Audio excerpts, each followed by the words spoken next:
Halo guys, bagi kalian yang masih bingung bagaimana cara mengisi formulir surat riset biar nggak ketolak sama lembaga, di sini aku bakal ngasih tutorial, tips, dan trik biar nggak ketolak. Nah, tapi sebelum itu, gue mau ngasih tahu dulu bahwa surat riset ini dibutuhkan sebenarnya urgensinya pada saat pengambilan data, bukan saat pembuatan proposal. Jadi, eh, bagi teman-teman sih nggak apa-apa kalau mau buat dari sekarang, tapi urgensinya itu pada saat pengambilan data nanti, mungkin di bulan ya setelah setelah pengumpulan proposal kita kan ngambil data. Nah di situ sebenarnya tuh surat riset dibutuhkan, tapi kalau dari sekarang mau dibuat juga nggak apa-apa. Nah ini cara-cara gimana biar nggak ketolak sama lembaga ya suratnya. Yang pertama, ini di halaman pertama teman-teman isi email sesuai email ujian kalian atau email NPM ya. Terus tekan next. Nah, di sini bagian halaman tujuan suratnya. Nah, teman-teman harus udah melakukan konfirmasi ke objek surat kalian. Karena apa? Karena mungkin saja ketika kalian udah buat surat, tapi objek kalian itu tidak menerima mahasiswa untuk penelitian atau tidak menolak surat riset kalian. Sehingga kalian harus cari objek lagi dan kerja lagi 2 kali untuk buat surat risetnya. Itu kan nggak efektif dan efisien. Mending kalian konfirmasi dulu, bisa nggak nih kita ambil di sini. Kalau bisa dan butuh surat riset, kita buatin. Kalau bisa dan tanpa surat riset, ya udah nggak usah buat gitu kan. Di sini ini contohkan yang punya gue ya. Ini gue udah kontak langsung dengan objek.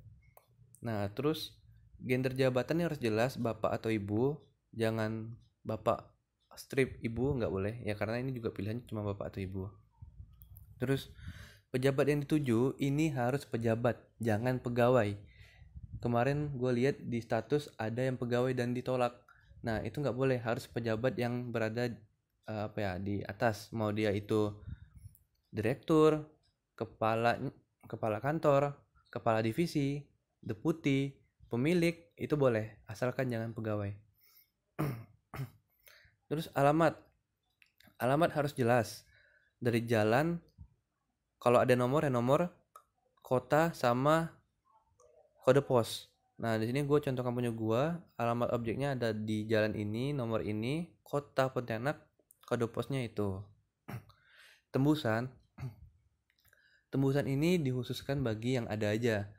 Nah mungkin teman-teman pada saat mengkonfirmasi ke objek, teman-teman tanyakan, kalau mau buat surat riset, apakah ada tembusan untuk objek ini gitu kan? Tembusan surat kemana gitu? Tanyakan aja, biar kita buat suratnya nggak salah gitu. Nah, semisal tembusan ini kayak gini teman-teman, kayak tembusan ini kayak salinan surat yang bakal dibagikan ke selain tujuan surat riset teman-teman. Contoh ya, biasa kebanyakan ada di kantor instansi pemerintah atau yang gue tahu tuh DJP tuh harus make. Nah misalnya gue mau ngambil data di KPP Pontianak Timur. Nah gue harus buat tembusan kemana? Gue harus buat tembusan ke eh, ke atasannya KPP, yaitu Kanwil.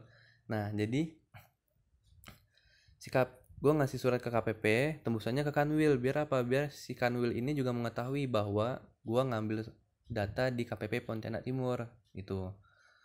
Nah Kanwilnya Kanwil DJP Kalimantan Barat. Kayak itu untuk tembusan ya. Kalau nggak ada, karena di sini gue swasta perusahaan, jadi gue nggak ada tembusan. Bidang KTTA teman-teman isi, gue itu Sia. Terus nama pembimbing, nah tidak perlu memakai tambahan bapak atau ibu, langsung aja gue Pak Maryadi. Nah keperluannya apa? Nah teman-teman bisa memilih salah satu, apakah untuk kunjungan, pengambilan data, wawancara, observasi. Nah karena gue ini mau pengambilan data, maka gue bilang pengambilan data. Rencana judul, gunakan huruf kapital di awal. Nah misalnya nih, ini rencana gue ya, rencana judulnya, tinjauan atas siklus penggajian dan MSDM pada Rumah Sakit Bersalin Jampa Pontianak. Nah, harus jelas judulnya. Terus apakah udah dikonfirmasi oleh Dospem? Nah, ini harus udah ya teman-teman, karena ketika teman-teman udah mau buat surat riset ke objek mana, tapi tiba-tiba Dospem atau Dosbing kalian itu nggak setuju, mending kalian cari, misal gue nih cari pada Rumah Sakit Bersalin, rupanya dosen gue tuh nggak setuju gitu. Kalau misalnya gue belum konsul, belum nggak setuju, mending kamu cari PT aja gitu, PT yang manufaktur, nggak usah rumah sakit. Nah, jadi ujung-ujungnya gue udah buat, tapi pak saya udah buat surat, ya udah buat lagi gitu kan, ujung-ujungnya buat lagi gitu, jadi nggak efektif lagi. Jadi bagi teman-teman harus udah konfirmasi ke objek dan juga harus udah konfirmasi ke dosen pembimbing kalian gitu, biar nggak ketolak sama lembaga. Di sini karena gue udah konfirmasi sama dosbing gue, ini gue udah ya konfirmasi, ini maksudnya udah diokekan sama dosen pembimbing ya teman-teman, ya udah silahkan. Nah itu kan udah dikonfirmasi. Nah sama juga kayak objek tadi, udah kayak ya udah oke gitu, nggak perlu ada ACC tangan segala macam, nggak perlu. Terus nih isi nama lengkap, jangan sampai salah di sini ya teman-teman ya.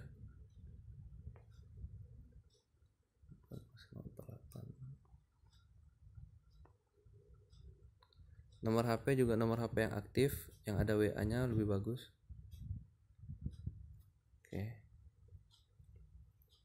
Oke, udah.